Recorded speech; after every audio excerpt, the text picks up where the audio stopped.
রাজা আছে রাজার বেশেই। আবার আজ বিরাট কোহলির এক দুর্দান্ত সেঞ্চুরি দেখা গেল নিউজিল্যান্ডের বিপক্ষে। কিন্তু দুর্ভাগ্যবশত ভারতকে নিউজিল্যান্ডের সামনে পরাজিত হতে হলো।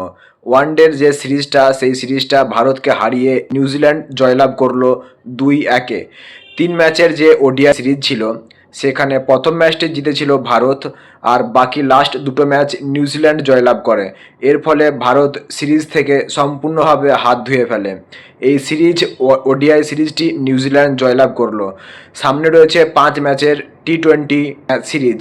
এই টি-20 সিরিজ আশা করছি ভারত দুর্দান্ত কামব্যাক করবে, দুর্দান্ত ফাইট দেবে এবং নিউজিল্যান্ডকে হোয়াইট ওয়াশ করবে। বাট আজকের এই ম্যাচে আমাদের ভারতের বোলিংটা খুব একটা ভালো ছিল না। প্রথমেই 7 রানের মধ্যে 2 উইকেট নিউজিল্যান্ডের পড়ে গিয়েছিল। নিউজিল্যান্ড প্রথম ব্যাট করতে নেমেছিল, ভারত প্রথমে বোলিংয়ের জন্য সিদ্ধান্ত নেয়, কিন্তু সেখানে 2 উইকেট 7 রানে পড়ে যাওয়ার পর নিউজিল্যান্ডকে ঠিকঠাকভাবে তারা শেষ করতে পারলো না। শেষ পর্যন্ত নিউজিল্যান্ড ইন্ডিয়াকে 338 রানের টার্গেট দেয়, আর এই পাহাড় সমান রানের টার্গেটের সামনে ভারতকে লজ্জাজনকভাবে হার বরণ করতে হলো। কিন্তু বিরাট কোহলির দুর্দান্ত সেঞ্চুরি দেখা গেছে, আর হ্যাঁ, হর্ষিত রানার দুর্দান্ত ব্যাটিং পারফরমেন্সও দেখা গেছে। তার সাথে হর্ষিত রানা 3 উইকেটও নিয়েছেন। বাট এখানে আজ কুলদীপ যাদবের ইকোনমিক ছিল প্রতি ওভারে প্রায় 8 পয়েন্ট সামথিং, কারণ কুলদীপ যাদব গত ম্যাচেও ভালো বল করতে পারেনি, আর এই ম্যাচেও কুলদীপ যাদবের বোলিং পারফরমেন্স খুব একটা ভালো নয়। ওভারে 8+ রান দিয়ে গেছে। হর্ষিত রানাও ওভারে 8+ রান দিয়েছে, বাট তার সাথে 3টে উইকেট তুলে নিয়েছে। এখানেতে আমাদের মনে হয় ইন্ডিয়ার টিমকে বা ইন্ডিয়ান যে আমাদের ক্রিকেট কোচ রয়েছে, ইন্ডিয়ার কোচকে ভাবা উচিত বোলিংয়ের দিকে আরও বেশি গুরুত্ব দেওয়ার জন্য।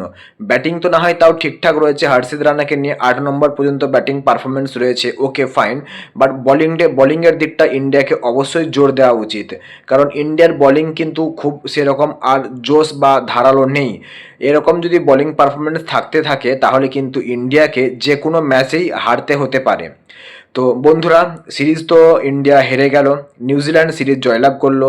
সামনে টি-20 যে সিরিজটা রয়েছে 5 ম্যাচের, সেই 5 ম্যাচের সিরিজে কে জয়লাভ করতে পারে বলে মনে হয় তোমরা অবশ্যই তোমাদের মতামত কমেন্ট বক্সে কমেন্ট করে জানাবে। আর নিউজিল্যান্ড ইতিহাস গড়ে এই প্রথম ভারতের মাটিতে এসে ভারতকে সিরিজে হারালো।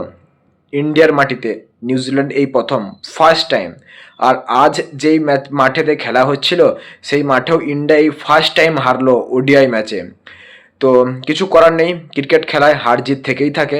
আমরা অবশ্যই সবসময় ইন্ডিয়ার পাশে আছি। বাট আজকের ম্যাচটা দুর্দান্ত ফাইট দিয়ে করেছে ইন্ডিয়া, খেলেছে। অসংখ্য ধন্যবাদ টিম ইন্ডিয়া। আশা করব তোমরা আরও বেশি আগে যাবে, আরও ভালো ফাইট দিতে থাকবে।